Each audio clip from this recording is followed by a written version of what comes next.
So I am a matrescence coach. Yes. And we just talked about this, didn't we? I just said to you, how do I pronounce it properly? I pronounce it matrescence. I would love any of the people that watch this to sort of mention in the comments if they've heard of matrescence before, because quite often I say to people, I'm a matrescence coach, and they literally get blank faces back at me. So I will explain what that means in a second. I'll explain now. Essentially, I help women who are also mums with that transition through becoming and being a mother, because you and I have sort of had little chats about this, but a lot of women experience this. Well, we all experience a massive shift in identity when we become a mum, but a lot of us really don't talk or articulate how we're feeling, but we really struggle with that massive change in sense of self. And I mean, I'm sure the conversation will take us into the details of this, but something that a lot of people, and if I had one wish, this is what I would share with every woman that becomes a mum, is we experience something called the inner split, whereby we are quite literally the woman we've always been. So for me, I was 32 when I had my first baby. And for 32 years, I was Gemma. I was, if you look at it like an analogy, I quite like the leading lady in my show. Everything was revolved. My self-identity was all me. My persona was all me.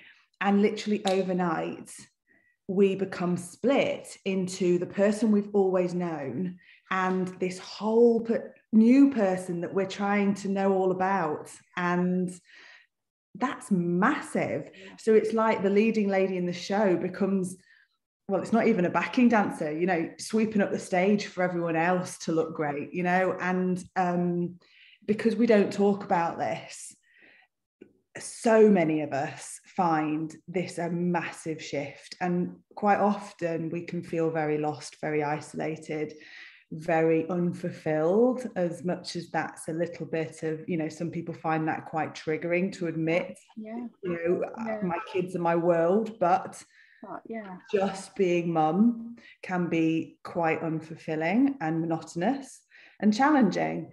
And so essentially I'm a coach to talk to women about, okay, you're a mum, your kids are your world, but what do you want from life now that you're also a mother? Because I don't know about you, but for me, like so many of the women I work with, we work towards a point in our career. We go to study, some of us go to uni, we train as something for so many years. We invest heavily in getting to a point in our career, because we are very fortunate to live in a world where women can do anything, be anything, and go anywhere.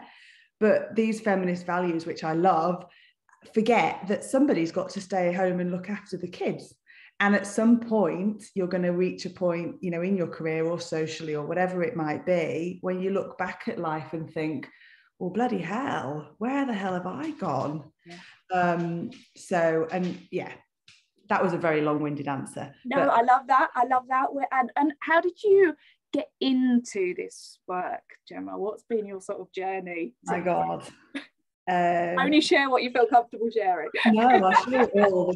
This is what I'm very happy talking about, because I think it helps other women to hear it. But my journey is because I found motherhood incredibly unsettling.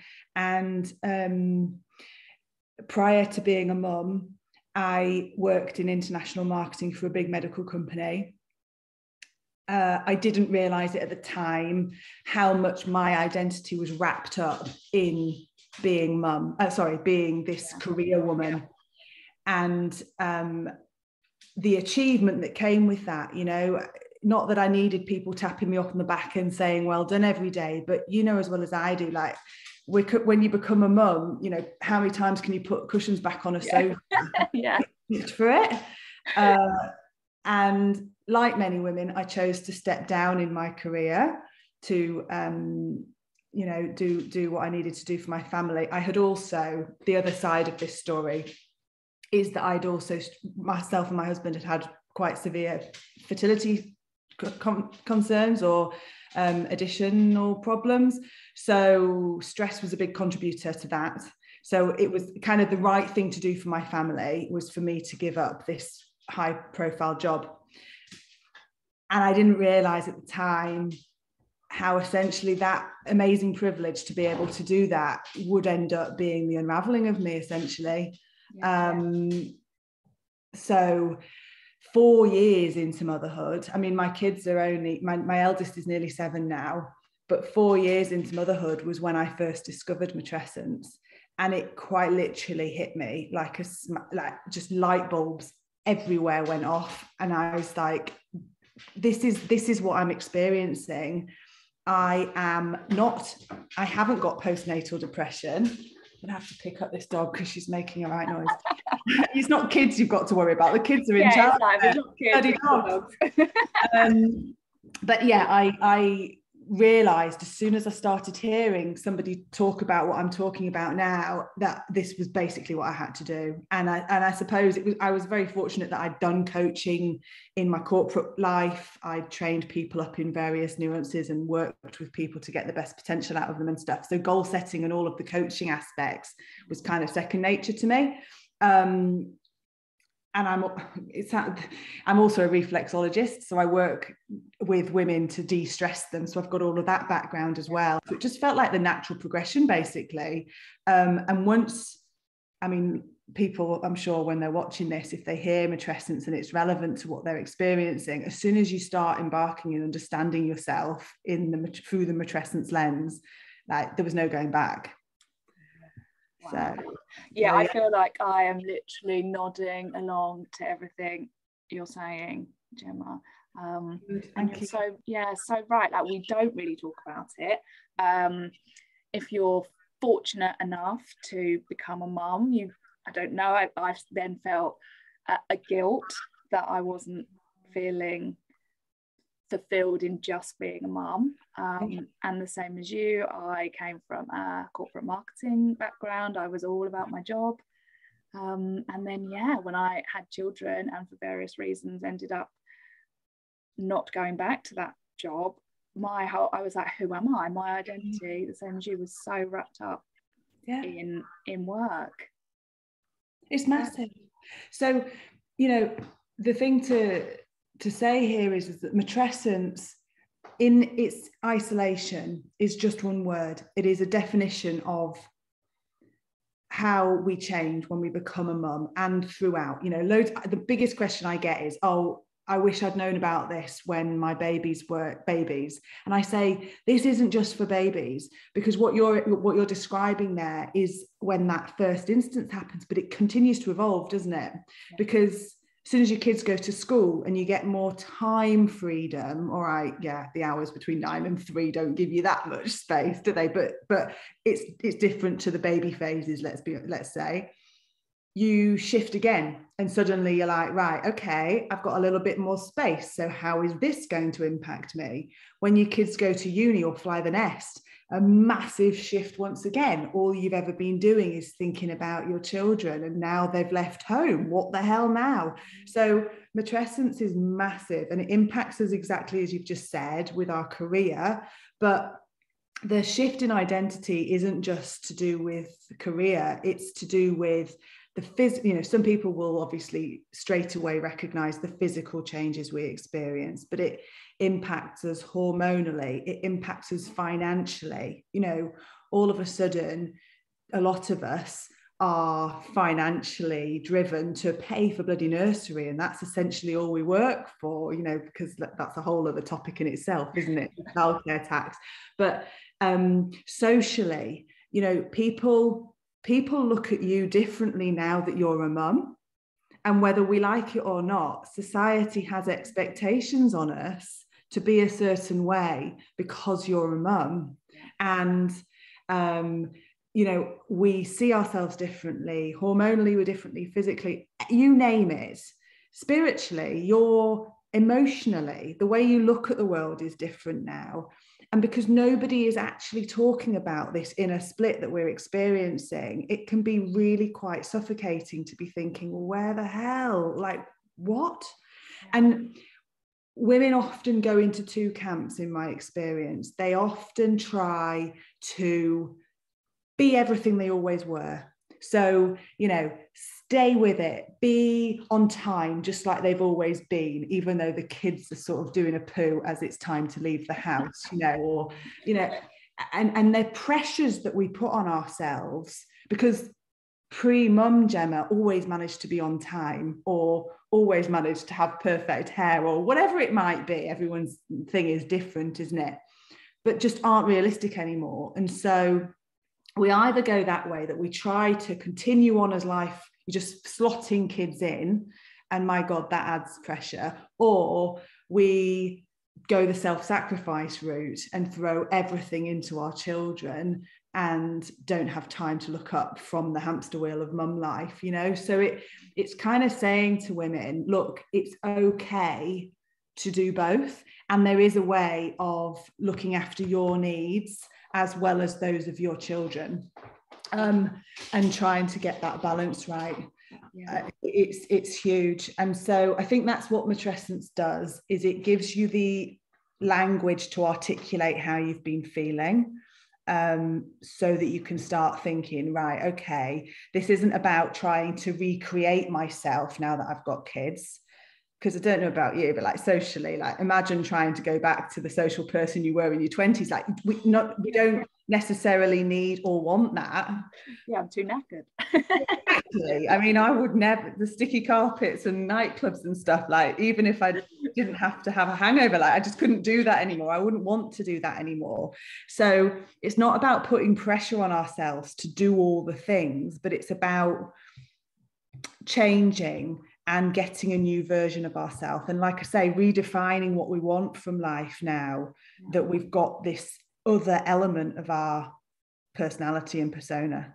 Yeah, I just think it's so important, actually, just even you talking about it, Gemma, will just help, I think, a lot of women feel less alone, because as you say, it's not something we talk about, and whether or not you pull back on working, or you are still working and you're then trying to juggle holding down your career, doing everything at home.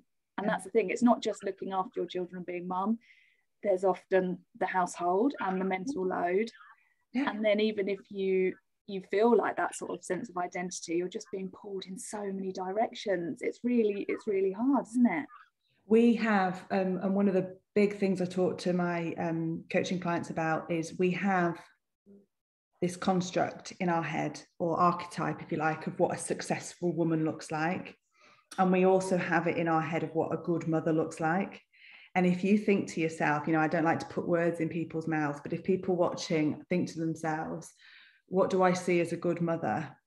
I can guarantee some sort of self-sacrifice will be in there. You know, it will be being all the things for the kids and doing all of that, the home cooked meals, the God knows what.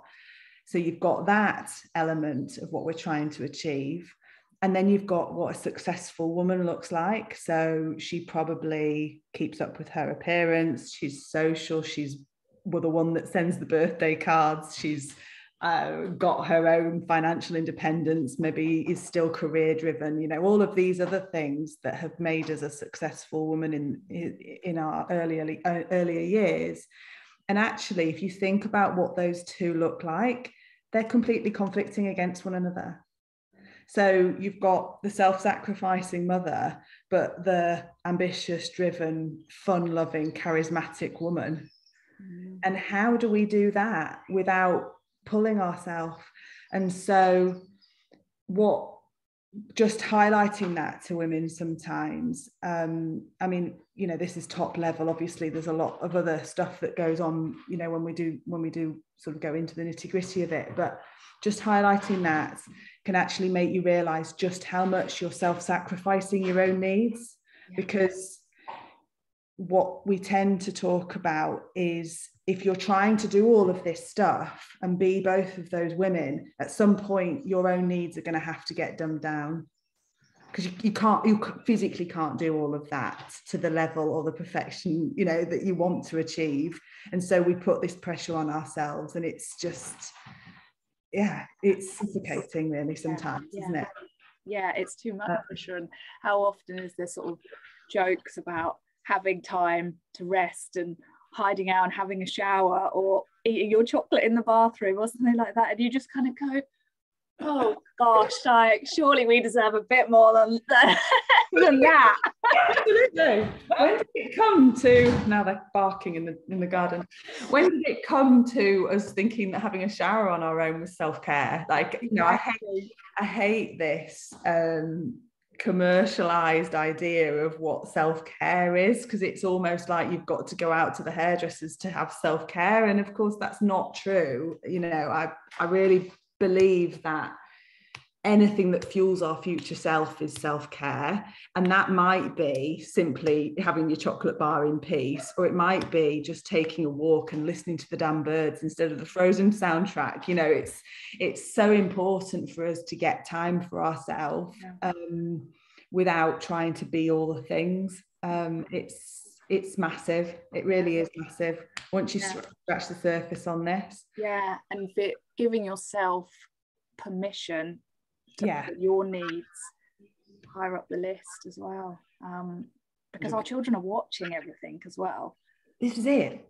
I love that you've said that, because perfectionism breeds perfectionism, right? So if our children our girls are watching mum do all of the stuff and be so self-sacrificing, and our boys are growing up thinking that that's what a woman or a mum role is, and it's so important that they actually witness us be our own person too, because just because you are a mum doesn't mean that you're any less of a human. So, and this comes back again to this inner split. You know, we are entitled to want different things. Humans are complex, right? We can feel different things at any one time, and our children need to understand that as a mother, we can love them from every ounce of our being and want nothing more than their health, happiness, safety, you name it.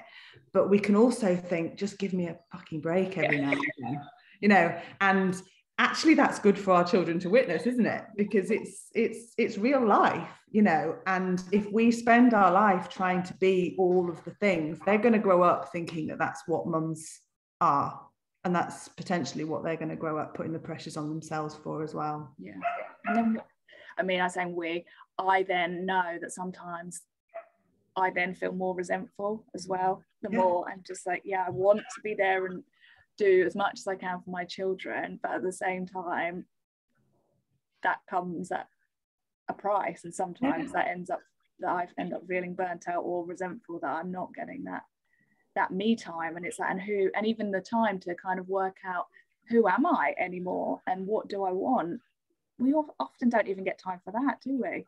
No, not at all. And you're so right. We actually need to look after ourselves so that we're there in a better capacity for the little, you know, for our families as well. And it is fascinating. I sent an email about this only last week, I think. This chicken and an egg analogy, like, so many women come to me and they're like, oh, well, I can't look after myself. You know, I feel this resentment because I'm always doing all the things and I don't get any space to come up for air.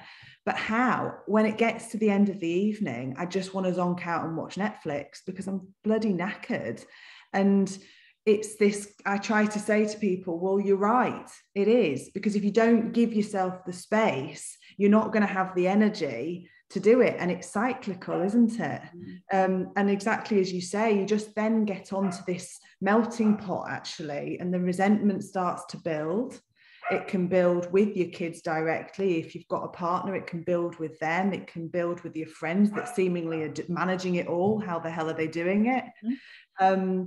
So it is so important that you're so right that we do give ourselves that space and that grace actually to be able to say, I'm only human and I'm doing my bloody best. Yeah, and having children, I mean, that's just the start of another part of everyone's journey. You know, you suddenly start to realize stuff about yourself, what your values are, what's most important, how maybe, it can just throw up so much, can't it, when you become a mum? It's actually, that is one of the really exciting things about the coaching I do, is that women will come from feeling so broken and lost, and just, like I say, just this kind of shell of themselves, and they'll come out the other side and they'll be like, actually, this is really exciting. I've got the opportunity now to, it's almost a rite of passage that we go through having kids, to be able to be like, right, I've got children, and actually I'm now on the next path of my journey. Like, the reality is that I've got the opportunity now to completely redefine where I go next. And that in itself is quite exciting, isn't it? But we have to have the lens of matrescence to actually, first off, understand that that is what we've gone through. Yeah. So if people are working with you, what's the sort of, like, what is that sort of journey that people go on if they're working through and looking at their identity and what they want? Like, what's the journey? Well, most of the time, unfortunately, because of the world that we're in, they wait for breaking point and before they reach out to someone like me, unfortunately. And it's probably hard to reach out, isn't it? I get the majority of people that do contact me. Like, I've got lots of people obviously on my newsletter, and that's in my community from a wider perspective. But the ones that reach out to actually work with me have been following me for a long time, and they say, I've just plucked up the courage to do this. Like, it's finally time. And unfortunately, they've waited to the point that they're literally like, I don't know what to do. I can't stop losing my shit. That's so sad, isn't it? Like, that's just definitely. But yeah, once they start working with me, essentially what we do is we and actually, if I can put it in the Facebook notes, maybe. I've got a PDF actually that's quite a nice way of identifying and talking through the steps that I work through. But essentially we look at, okay, well, what brings you fire, what lights you back up again, and start to look at some goals that you're wanting out of life. We obviously start at the starting point where they're at now, so we assess exactly how they're feeling and what they want to be feeling by the end of it, and then we work together. I give them Matrescence insights on a much more deeper level than obviously top line of what I've given to you now, but we use those to start seeing themselves, and I talk about my journey as well, but see ourselves through kindness. First of all, we always start with self-kindness. Start to recognize the pressures that we're under, and that actually self-silencing your own needs is not the way to do it. We need to start recognizing what we're wanting and start putting actions in place. And often it's micro moments of me time, because let's be honest, I did it before I actually managed to succeed at this. I remember saying to my husband when I was in the throes of the early days, like, I need to go running again. I used to run. I love running. And I was like, I'm training for a marathon. And of course, all that does is create this, you fail basically, because it's unrealistic in the stage of motherhood I was at, or the life, some people manage it, of course they do. But for me, it was not realistic that I was going to go from not doing any exercise to suddenly running a marathon. And so we work together to work out, right, how can we make this fit this for you? And put a plan together essentially, so that they can come out with values. Yeah, because you don't want to set yourself up with, I guess, the more expectation. Yeah, and then you end up feeling you've got the negativity that surrounds that, and it needs to be realistic and part of how you live your life, however that's set up. Exactly. Of that time out. Yeah. So that is what we do, and we really just get to the nitty gritty of, and I describe it as sort of getting that fire back in their belly. That's the best way I can describe it really, is that the women that are looking to, that would benefit from working with a coach are the women who essentially, now that's somebody at the door. Got your delivery. Everything's going on today. I'm not expecting anything, so they can wait. They'll drop it on the doorstep. But where was I going with that? I describe myself as trying to help them find their spark, their mum spark, that more than just mum. because especially, you know, careers and employment aren't just financial, they are self-worth, they are achievement, they are, you know, all of these things that add additional stuff to how we feel about ourselves. And so quite often it'll be the women that are looking to start something new that will come to me and say, I just can't, I've tried to do it on my own. How do I find the time in the day? Or, you know, whatever it might be. I've worked with people from just basic self-care, you know, as simple as, I love reading, but I can't bloody read. And do you know what we worked out was that she hadn't even had the time to check. It wasn't even, the light bulb was bloody out in her bedside table. Seriously. Yeah. That was, and she couldn't be asked to sort the light bulb out so that she could read on an evening instead of scroll on Instagram. And I was just like, you know, and it's, but it's easier to scroll. It's easier to scroll than in some ways, isn't it? Because you don't have to think about anything. Yeah. So it can be as simple as that, which can be transformational. And I guess one step then leads. Yeah. And then all of a sudden, because you feel refreshed in the morning, you've got more energy to tackle the day a little bit more. And then suddenly you can start implementing more things.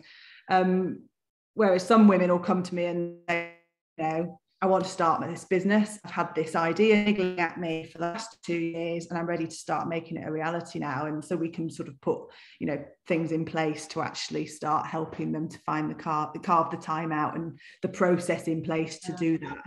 So it's quite varied. Yeah. And do people work with you one-to-one, or is it more, I know you've got group coaching, a new program, which I'd love you to tell us about as well, but is there generally, can you either do it as a group dynamic or one-to-one? Yeah, both. This is the first time I've run it as a group program in this respect. So we'll see how much uptake we get from it. It is probably quite a personal thing. I do enjoy working with people one-on-one because, you know, as you can well imagine, everybody's circumstances are different. But I like the idea of the group program because we're going to get that accountability and sort of, I hope that people will buddy up with each other to be able to work with each other as well.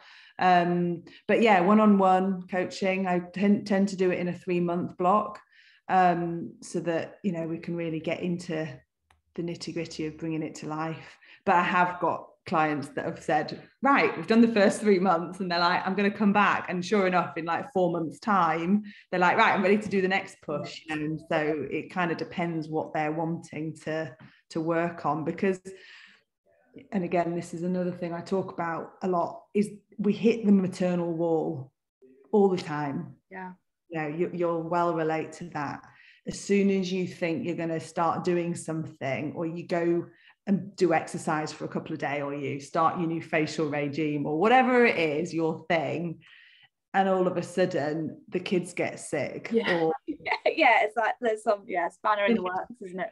And it's the maternal wall that we just continually keep running up against, because these expectations are fired at us from left, right and centre. So quite often, you know, people will find that actually working with a coach can enable them to start seeing it as, these are external things that are causing these problems. They're no fault of your own. And so sometimes it's a case of, you know, looking a little bit, taking a step back and looking at it from a wider lens that's needed. Yeah, and feeling a bit, if you're taking, I guess, that bit more time for you, then maybe you can deflect a bit and feel a bit more resilient when those things hit you, and kind of go, rather than losing your, as I've done, losing my mind, like, why can't I get any time to myself? It is, and you know what I'm saying, don't you? It's that feeling inside where you're just like, I'm just trying to finish a job. I'm only trying to achieve the bloody dishwasher, and it shouldn't be this hard. It shouldn't be. How have I managed to not do it? And it's been 45 minutes, you know. So it is a real thing, definitely. Yeah. And you did a so first, before I'm getting ahead of myself, so the group program, Gemma, starts next week. So what does that involve for anyone that might be thinking, oh, this might. Thank you for asking me that. Might be on my mind. Yeah, so it basically is a 12-week program whereby every week, so there'll be an activity that we'll do together every week. The first week will be a lesson on matrescence that you then sort of go away and there's workbooks to work through to process yours. The next week will be a live coaching session where we'll do, the goal setting initially to find out what it is that you're looking to create. Then the week after, there'll be another insight and matrescence to sort of develop that. And then the following week, we'll take the coaching on board. So the coaching and the matrescence insights go hand in hand together. And then additional to that, there'll be, workshops on, say, boundary setting or talking about the maternal wall so that people get a better handle on that. Or I also like to run, I call them virtual press pause sessions, whereby we quite literally just get together. And I'm not one for sort of sitting there and meditating heavily or anything like that. But certainly just pressing stop and saying to your kids, if they're at an age where you can have that conversation with them, like, tonight bedtime's happening because mummy at 8 o'clock is joining a call and she's going to be doing, and just having that space actually and just blocking it out. Co-working sessions, these sorts of things depend, that the group will create it themselves. That's the idea, is that once we get a group of women together, we can essentially use each other to create amazing things, can't we? So because it is that connection, isn't it? And like hearing from each other, knowing that you're not alone. Yes. Hearing other people's, as everyone not well knows in this group, I'm always oversharing, it can be hard to sort of say this is what's going on with me, and it can feel reassuring to know you're not the only one. Yeah, that's exactly the idea behind it. Exactly the idea. Brilliant. Because that's it. If we don't talk about it, we all think that we're all super women. Yeah. And it's kind of trying to drop that. And that, society and expectations and what we think or others might think, if we step outside of those expectations as well, isn't it? Yeah. And last night you did a workshop on how to not to lose your shit so much. Was it along those lines? If anyone wanted to catch up on that, is that a way that they can? Yeah, 100%. Sign up link. I've got a sign up link on the front of my website, and I've literally just this morning changed it because it was saying last night, but now it's just get the instant replay. So I'm going to send, if people sign up to that, they'll get an email straight away with the recording of it. It was really good. It was we had some good dialogue outside of the recording, where women would, we had women that had, I think the youngest was like, she had her firstborn at 8 months old, something like that. And then I had the eldest was, I think, 7, 11 and 14 she had, and they were talking to each other about the different, things that go on. But it essentially was giving my 4 steps, which again, I've got that PDF guide as well. So I'll leave both of, I'll be able to log on here after and put it in the comments. And if not sent, I can pop it in. But case in point, I was hoping to join you last night, and the SHIT hit the fan here last night, and I was just like, it's not going to happen. And again, I was really frustrated because that's the second time this week at 8 o'clock I've tried to log on and do something, and 2 little people had very different ideas. And then that makes you feel a bit frustrated. So I will have to watch the replay instead. Oh no, yeah, great. Well, I'm going to just quick, I hope I'll try not to cut us off. Let's just have a quick look and see. More tech savvy than me. I could never. Well, you're saying that, but I think there's probably a better way to be doing this. Let's see. Okay, I think I'm a bit behind on my Facebook, so I'm not seeing any questions right now, but that might be my Facebook, so sorry if I've missed any. But forward them all on to me if anyone has questions. I think I'm part of the Facebook group now as well, which is definitely. So people can definitely, you know, message me through you or find me. I'm saying all of this, I'm about to change my website, which is a bit frustrating, but I've got to bite the bullet at some point. I know there's never a good time, is there? Yeah, it's awful. I think to myself, all these links that I've put, you know, done on everyone's got. They'll be like, where is she? But I'm currently mummymetime.co.uk. Okay, I'll put that link on as well. And I'll put your Instagram on as well, because Mummy Metime community, that is. But I'm, as I say, I'm going to go under gemmamercer.com eventually, so that I can sort of tie everything in, because otherwise it's like, what do you do? And can people work with you for are you still doing your reflexology? And so that's just throwing that in the mix as well. That's why it's confusing. and I also train other therapists on matrescence, so it's like, that's why I need to have it under my name, I think. But for now, if people have questions, mummymetime.co.uk. And I think questions. We'll have this will be available on replay. So any questions, I will send them your way. It's been so interesting, Gemma. I could have chatted a lot longer about our experiences of this, and I'm sure it will give a lot of people things to think about, and know that actually we can start to take a bit of that control back, I guess, and regain a bit of ourselves if we feel that we've lost them. Well done to you for having stuff like this going on, because I think that in itself is so important, isn't it? So it's I think the theme of Maternal Mental Health Week is connection, isn't it? I think this year. Absolutely. So this kind of ties in with trying to connect everyone so people don't feel alone in this journey. It does. Brilliant. Well, it's been lovely chatting, Gemma. I'm gonna stop the Facebook now, but thank you to everyone that watched, and anyone that watches on replay, just let us know, and we'll catch up soon. Okay, so much. Bye.